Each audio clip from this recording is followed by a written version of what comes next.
Hein, c'est bon, merci. Amen. Ok, donc à l'heure actuelle, voilà, le sujet de l'actualité pour tout le monde, c'est l'histoire du coronavirus Covid-19. Amen. Alors donc pour ceux qui suivent les lives, je vais directement aller, après je vais vous saluer, je vais déclarer les bénédictions et puis bien sûr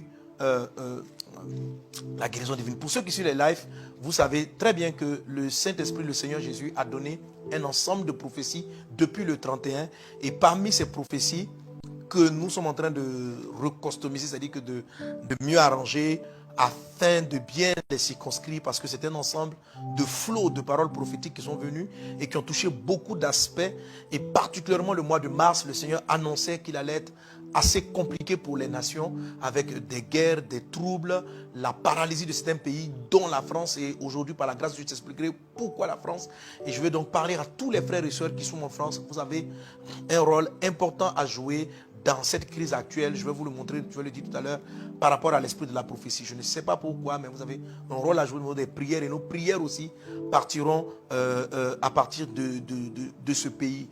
Amen. Donc alors donc vraiment soyons connectés, partagez cela au maximum, ça sauvera des vies, ça guérira des personnes et la puissance du Seigneur sera déployée. Alors je vais t'inviter dans un premier temps à lire avec moi Luc chapitre 21. Luc le chapitre 21. Donc là en ce moment je suis en train de parler des choses que j'ai reçues par rapport à l'attitude que nous devons avoir vis-à-vis de cette crise actuelle. Et dans mes propos, je vais toucher donc les éléments qui concernent plus précisément l'église Vase dont je suis le pasteur, nos programmes, nos activités. Donc, si vous voulez avoir vraiment toutes ces infos, il faut vraiment rester connecté. Amen. Mais suis-moi très bien parce que toutes les annonces que je vais faire par la suite viennent de là, sont tirées de certaines choses inscrites dans la parole du Seigneur, dans la parole de Dieu. Alors, l'évangile de Luc, chapitre 21.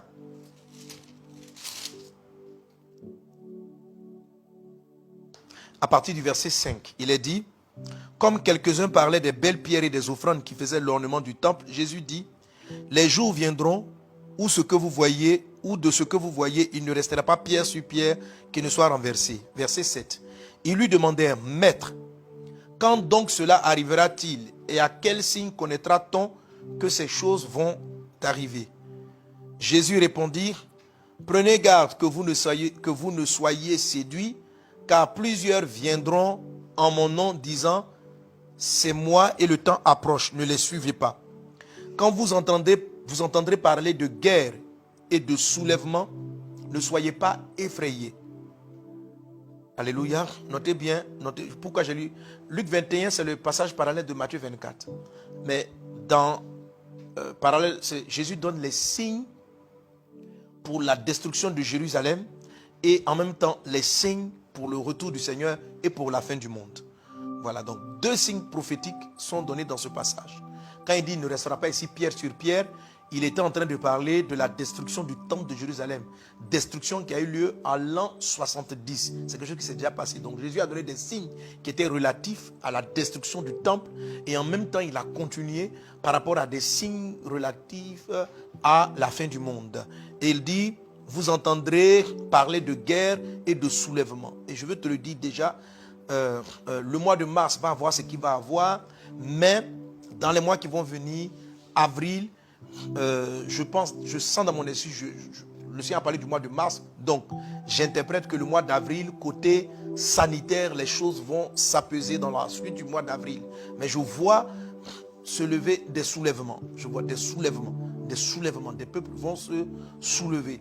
Et des choses qui semblaient être acquises vont être déboulonnées.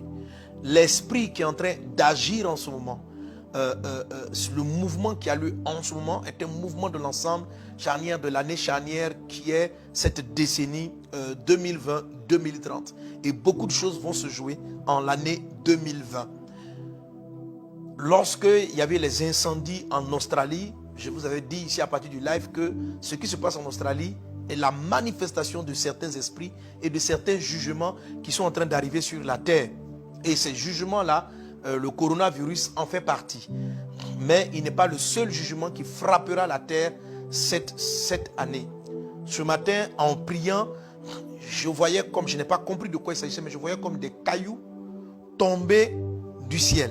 Comme des cailloux tomber du ciel dans certains pays et détruire des monuments, détruire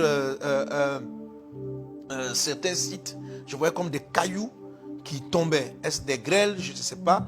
Je la voyais aussi dans des zones désertiques comme des cailloux tombés du ciel sur certains peuples, certains pays et détruire des monuments. Je n'ai pas exactement eu le sens. Est-ce qu'il y a des grands monuments de la terre qui seront ravagés, qui seront détruits? Mais je veux que ces prophéties sont données pour que les nations soient témoins du Dieu qui annonce et qu'elles prennent garde. Car ces choses-là sont en train d'arriver à cause de l'iniquité qui s'est accrue. Et Dieu vous fait voir ces choses pour vous montrer au peuple, aux rois et aux nations que vous ne contrôlez rien. Vous ne contrôlez rien. Vous ne contrôlez rien. Il suffit d'un microbe, d'un virus ou d'une bactérie pour que tous vos systèmes, tout votre système soit ébranlé. Ayez crainte de Dieu. C'est juste un seul élément qui a été mis en exergue, qui existait depuis toujours sur la terre, qui a été mis en exergue et qui paralyse tout vos systèmes. Peuple et nation, vous n'êtes rien. Roi de la terre, vous qui vous croyez puissant, vous n'êtes pas puissant, vous n'êtes rien. En un claquement de doigts, Dieu peut vous balayer. En un claquement de doigts, il peut vous restaurer. Ne soyez pas orgueilleux. Ne soyez pas orgueilleux. Vous ne contrôlez pas. Vous ne contrôlez pas la situation. Vous ne régnez pas sur la terre. Vous avez mis votre confiance dans l'argent. Vous avez mis votre confiance dans l'argent. Et j'enseigne toujours à vous les chrétiens que l'argent n'est pas la réponse. Les gens sont là, sans l'argent on ne peut rien faire. Comment sans l'argent on ne peut rien faire? Quand tous les magasins sont fermés, quand toutes les boutiques sont fermées, que feras-tu de ton argent? Comment vas-tu aller acheter à manger? Ceux qui ont les moyens se soignent. Quand tous les aéroports sont fermés, que tu ne peux voyager, tu vas prendre quel argent pour aller dans quel autre pays pour aller te faire soigner? Dis-moi, comment le feras-tu? Vous, millionnaires et milliardaires qui êtes assis, ayez crainte de Dieu. Vous vous fiez dans des fétiches. Je vois des canaris cassés encore dans les rues. Vous vous fiez à ces démons, vous vous fiez à ces esprits impurs. Et voilà les conséquences de nos iniquités. Et certaines personnes qui fréquentent les églises ont toujours ce genre d'attitude. Vous ne contrôlez rien. Nous ne contrôlons rien. Ayez crainte, la crainte de Dieu. Dieu, il faut avoir peur de lui. Et ce que Dieu annonce pour vous, gouverneurs qui dirigez les pays, ce n'est qu'un avertissement. Beaucoup parmi vous seront renversés par ces soulèvements dont je suis en train de parler, qui vont venir dans le cours de l'année. Je vous en supplie, mettez un terme à vos péchés. Mettez un terme au fétichisme. Mettez un terme au sacrifice humain. Mettez un terme au sacrifice d'animaux pour du pouvoir. Mettez un terme à vos adultères. Mettez un terme à la corruption. Mettez un terme aux mensonges.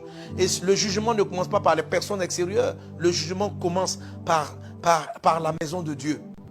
Chrétien qui m'entend, chrétienne qui m'entend, change de vie.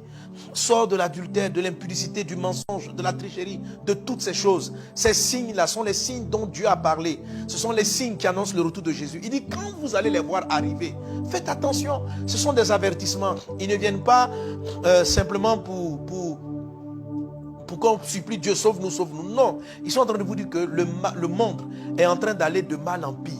Il y a eu, c'est vrai, des grandes épidémies, la grippe espagnole, la peste noire et plein d'autres choses. Mais l'annonce de la fin des temps date de très longtemps. Hein? De très longtemps, les signes ont commencé à se mettre en place. Mais dans l'année 2020, il y aura une accélération de calamités. Ça va s'accélérer comme ça va s'accélérer. L'une après l'autre, l'une après l'autre, l'une après l'autre, avec des petites brèches d'accalmie. Des petites brèches d'accalmie. Quand vous allez vous reposer pour une chose, il y aura un autre problème qui va apparaître. Quand vous allez penser que vous êtes en paix avec une autre situation va apparaître. Amen. Alors, si publiquement vous avez l'orgueil, vous ne pouvez pas vous le porter. Simplement, humiliez-vous dans votre maison. Commencez déjà par ça. Humiliez-vous pour dire, Dieu, tu es grand. Dieu, tu es puissant. Les choses que tu annonces arrivent. La prophétie du 31 a dit, je parle à la France, la prophétie du 31 dit, mars, la France est paralysée. La France est paralysée. Et je ne peux pas m'imaginer un tel niveau de paralysie. Et ça ne s'est pas produit en février, ça ne s'est pas produit en janvier, ça s'est produit en mars. Exactement, je dis, waouh, Dieu.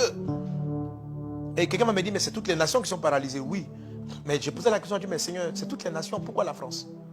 Pourquoi la France? Et je sens à mon esprit que pendant que je donne la prophétie, dans la vision, c'est comme si je vois beaucoup de choses. Mais pourquoi la France? Je te dirai pourquoi la France. Alléluia. Alors le Seigneur me parle donc de soulèvement. Prenez garde au soulèvement dans les nations. Prenez garde, vous qui dirigez les pays, soyez prudents. Ne soyez pas orgueilleux. Prenez garde à tous les dirigeants des nations. Ne vous croyez pas trop puissants. Je veux parler au chef d'État, au président américain. Prends garde. Prends garde. Prenez garde. Ça va appeler le peuple à la prière. Appelez le peuple à la prière, mais soyons humbles. Soyons humbles. Soyons humbles. Au président français, au président de toutes les nations, soyez humbles. Soyons humbles, tous humbles. Abaissons-nous face à nos erreurs. Soyons humbles. On ne contrôle pas. Soyons humbles. Soyons humbles. Soyons humbles. À nos chefs d'État, soyez humbles. Écoutez le peuple. Si les gens, vous sentez ces temps-ci, des séries de plaintes récurrentes qui sont en train d'arriver et des collègues qui sont, ne vous croyez pas trop puissants. Et de dire, oh, on va les calmer tout de suite. C'est 2 ou 3 personnes. C'est 2 ou 3 personnes. Mais c'est un ensemble de petites 2 ou 3 personnes. C'est pourquoi je vous en supplie, par les compassions de Dieu. Il y a des saisons où des esprits se mettent en place et favorisent les soulèvements. Il y a ce que nous avons appelé le printemps arabe. Qu'est-ce qui s'est passé? Il y en a qui vont dire, bon, c'est la CIA qui est partie dans les pays, qui a levé les nations, qui a fait ceci, qui a fait cela. Mais il y a une atmosphère. Comment on peut expliquer que dans la même période, il y a autant de changements dans le monde arabe, dans la même période. Donc vous voyez, il y a des saisons qui sont favorables à certaines choses qui ne nous arrangent pas toujours. Et la saison, avant la fin 2020, la saison va comme favoriser certains renversements. Alors, on n'est pas obligé d'être renversé, on n'est pas obligé d'arriver à la violence. Je vous ai dit la dernière fois qu'aucune prophétie, en tout cas très peu de prophéties, sont fatalistes. L'ensemble des prophéties nous donne l'opportunité de nous repentir et de voir des changements. Voilà, donc écoutez tout le monde, apaisez les colères, parlez, essayez d'associer tout le monde dans ce que vous faites, le maximum en tout cas possible. Et puis avançons, ne soyons pas, j'ai raison, je suis dans ma raison, etc., etc. Amen. Alléluia. Gloire à Dieu. Amen. Gloire à Dieu. Ok. C'est même une des raisons, je crois que c'est l'esprit qui le mardi dernier face aux agressions, aux méchancetés dont j'ai pu être victime. Voilà. J'ai demandé pardon. Je demande pardon parce qu'on ne sait jamais. Voilà. Je demande pardon.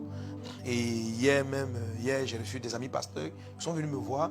Je dis bon, tu as entendu mes excuses, tu prends mes excuses, tu as entendu l'explication du message que j'avais donné. Bon, la vidéo tout à l'heure, je vais la diffuser.